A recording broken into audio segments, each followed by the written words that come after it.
The Middle East was better off with Saddam Hussein and Muammar Gaddafi in power. Those words from Republican presidential candidate and Texas Senator Ted Cruz. But is he right? What do the numbers show in the years since the Iraq War? This is a reality check you won't see anywhere else. We've seen a consistent mistake in foreign policy. It's far too often. We've seen Democrats and a lot of establishment Republicans in Washington get involved in toppling Middle Eastern governments. Right. And it ends up benefiting the bad guys. It ends up handing them over to radical Islamic terror. That was Texas Senator Ted Cruz on MSNBC's Morning Joe. The senator explaining how he believes American intervention since the start of the Iraq War has led from one disaster to another.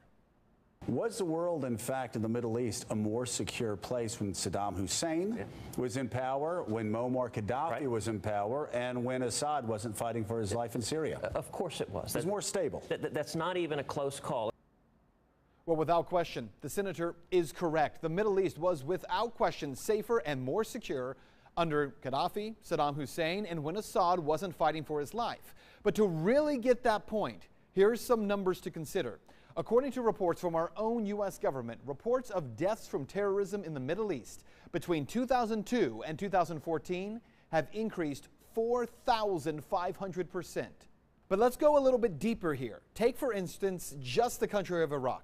Before the 2003 U.S. invasion, do you know how many suicide attacks there were in Iraq? None. In the country's history, there had never been one. But since the 2003 invasion, there have been 1,892. In Iraq, prior to the start of the Iraq War, there were reportedly just over 1.5 million Christians living in that country. 1.5 million. And yet shortly after the war started, over 1 million of them fled to Syria. That didn't work out well there, certainly. And today, fewer than 500,000 Christians remain and yet are being exterminated by groups like ISIS. And what about Afghanistan? Just last year alone, insurgents killed 2,643 civilians, the highest number since the UN began keeping records. How about Pakistan? In the 14 years prior to 9/11, get this, there was only one suicide attack on Pakistani soil. In the 14 years since, 486 suicide attacks. The same is true in the past 14 years in Somalia, 88, Yemen, 85, Libya, 29, Nigeria, 91, and in Syria, 165. So what you need to know is that 14 years after this so-called war on terror began, the United States is on track to have spent $6 trillion on just the wars in Iraq and Afghanistan. Putting that into perspective, that means that we have spent $75,000 per American household, most of it borrowed money. What's more, nearly 7,000 U.S. military personnel have died.